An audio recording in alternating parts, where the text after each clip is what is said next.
হারিয়ে যেতে বসেছে এই বিখ্যাত জলপ্রপাতটি। একসময় বিশ্বের বৃহত্তম জলপ্রপাত ভিক্টোরিয়া, যাকে বজ্রের ধোঁয়া বলা হতো। বিশ্ব জলবায়ু পরিবর্তনের প্রভাবে তা জলের অভাবে মারা যাচ্ছে। এই জলপ্রপাতটি আফ্রিকা মহাদেশে জিম্বাবুয়ে ও জাম্বিয়ার সীমান্তবর্তী অঞ্চলে অবস্থিত। দক্ষিণ আফ্রিকার চরম খরার কবলে পড়ে জলপ্রপাতটি এখন শুকিয়ে যেতে বসেছে। গত কয়েক বছর যাবৎ শুষ্ক মৌসুমে জলপ্রপাতটিকে পানির প্রবাহ কমে যাওয়া স্বাভাবিক ঘটনা হয়ে দাঁড়িয়েছে। তবে এবছর জলের প্রবাহ কমিয়ে যাওয়ার সকল রেকর্ড ছেড়েছে। এই জলপ্রপাতটি জিম্বাবুয়ে ও জাম্বিয়ার বেশ কয়েকটি জলবিদ্যুৎ কেন্দ্রে রয়েছে এবং জলপ্রপাতটি ঘিরে দু দেশের বিশাল পর্যটন ব্যবসা গড়ে উঠেছে।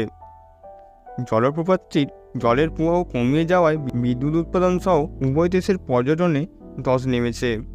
এ প্রসঙ্গে জাম্বিয়ার রাষ্ট্রপতি এডগার লুঙ্গু বলেছেন যে বিশ্বব্যাপী জলবায়ু পরিবর্তনের ফলে ভিক্টোরিয়া জলপ্রপাতটি শুকিয়ে যাচ্ছে। তিনি সকলকে সতর্ক করে দিয়ে বলেছেন যে এই জলপ্রপাতটি এখন যে অবস্থায় পতিত হয়েছে, সামনের যে কোনো সময় ইহা একবারে বিলীন হয়ে যেতে পারে। স্কাই নিউজকে দেয়া এক সাক্ষাৎকারে লুঙ্গু আক্ষেপ করে জানাতে চান, আমরা কি শক্তিশালী ভিক্টোরিয়া জলপ্রপাত ছাড়াই জাম্বেজি পার হতে চাই? লুঙ্গু আরও বলেন, এ আউট সমস্যার সমাধান সম্ভব হবে যদি ধনী দেশগুলি জলবায়ু পরিবর্তন বিষয়টি গুরুতরভাবে নেয় এবং এর বিরুদ্ধে আরও সোচ্চার হয়। পাশাপাশি গরিব দেশগুলোকেও যদি তারা সাহায্য করে।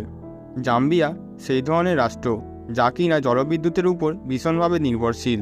খরা হওয়ার মানে হলো আগামী দিনগুলোতে জাম্বিয়ার লক্ষ লক্ষ মানুষ ক্ষুধার্ত হতে চলেছে। তিনি আরও বলেন যে এ সমস্যা নিয়ে রাজনীতি করবার সময় আমাদের হাতে নেই। এটা একটা গুরুতর সমস্যা। আমরা যেহেতু এই পৃথিবীতে বাস করি, তাই জলবায়ু পরিবর্তনের প্রভাবকে অত্যন্ত বিরূপভাবে অনুভব করছি এবং যা সবার উপর প্রভাব ফেলছে। তো ভিডিওটি কেমন লাগলো অবশ্যই কমেন্টে জানাবেন এবং ভিডিওটি ভালো লেগে থাকলে লাইক এবং শেয়ার করে দেবেন। এরকম আরও ভিডিও দেখতে হলে আমার চ্যানেলটিকে সাবস্ক্রাইব করে পাশে থাকা বেল আইকনটিতে অল প্রেস করে রাখবেন।